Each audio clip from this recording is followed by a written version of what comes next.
We just really don't have the money. This is a great God-given way that we can continue to grow our gardens and ensure a wonderful, bountiful harvest come the fall. Hi, welcome to God in the Greenhouse. I'm Nicola, and I'm so happy you're hanging out with me today. We're going to be creating some compost tea. I love making this stuff. It's not only free, but it's super easy to make. And it's a great way to boost the nutrients of the soil in your garden. Talk about God providing, right? God has provided us with such a beautiful day to hang out and get this done. And He also provides us with all the plants that we need in order to make this awesome concoction. So let's grab some scissors, head out to the yard, and get to cutting.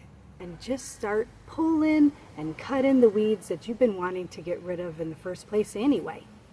These can include clover, dandelion, plantain, lamb's quarters, all sorts of different plants that you don't even know the names of. If you want to pull them, cut them, put it in your bucket.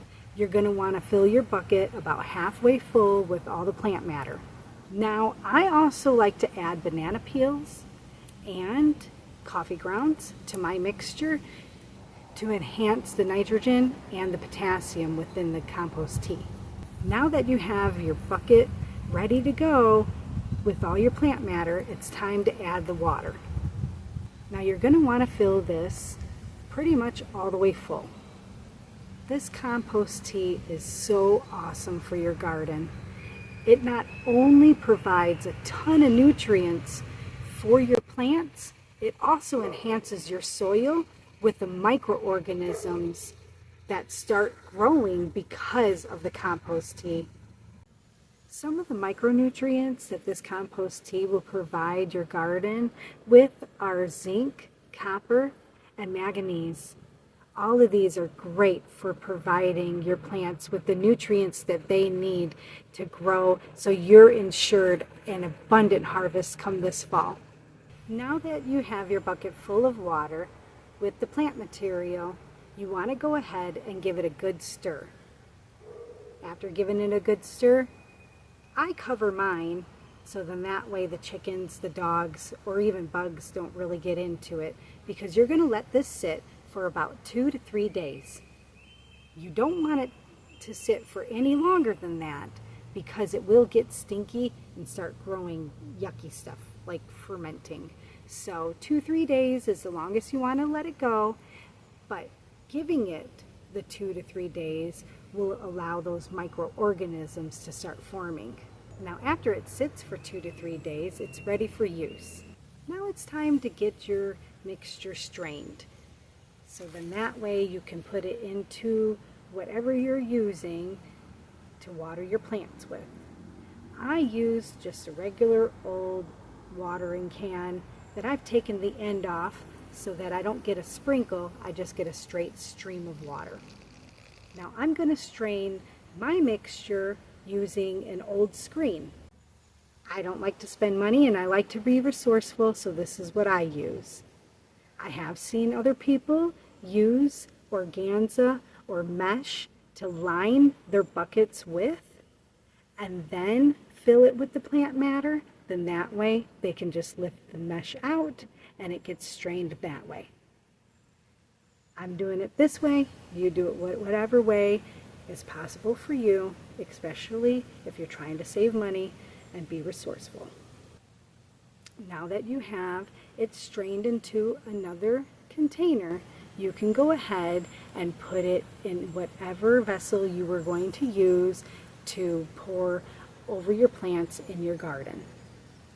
Now I'm using this watering can here, and what I will do is fill it up halfway with the mixture and then the rest of the way with just water. That way the mixture is watered down and you're not going to be burning any roots or any leaves that come in contact with your compost tea. Now that the mixture is ready to go, it's time to feed your plants. Go ahead, go through your garden, and just water at the root. This is such an easy, very cheap way to keep your garden healthy and happy throughout the whole summer. See how easy that was? And it was a little fun. And because you can make this 2 or 3 times a week, you can boost your garden throughout the whole growing season. And it won't hurt any because this isn't as strong as the fertilizers that you buy at the store. Now, a lot of people will say that you can't use this as a substitute for regular fertilizer, but I say sometimes we have to break the rules, especially when we're trying to be extremely frugal or we just really don't have the money. This is a great God-given way that we can continue to grow our gardens and ensure a wonderful, bountiful harvest come the fall. I really hope you enjoyed and learned something from this video. If you have, please give it a thumbs up. If you've got other ideas for a compost tea or other cheap, easy ways that you use to fertilize your garden with, please leave a comment. We would love to hear from you. If you're a subscriber, I thank you so much from the bottom of my heart for hanging out with me and sticking with me. If you haven't subscribed yet, I invite you to subscribe. This is a new channel. We are working through God. We're spreading God's love and learning all the new things and tricks and tips that we can possibly learn to save money and be faithful throughout the garden. I hope you all have a very beautiful, blessed day, and I'll see you in the next video.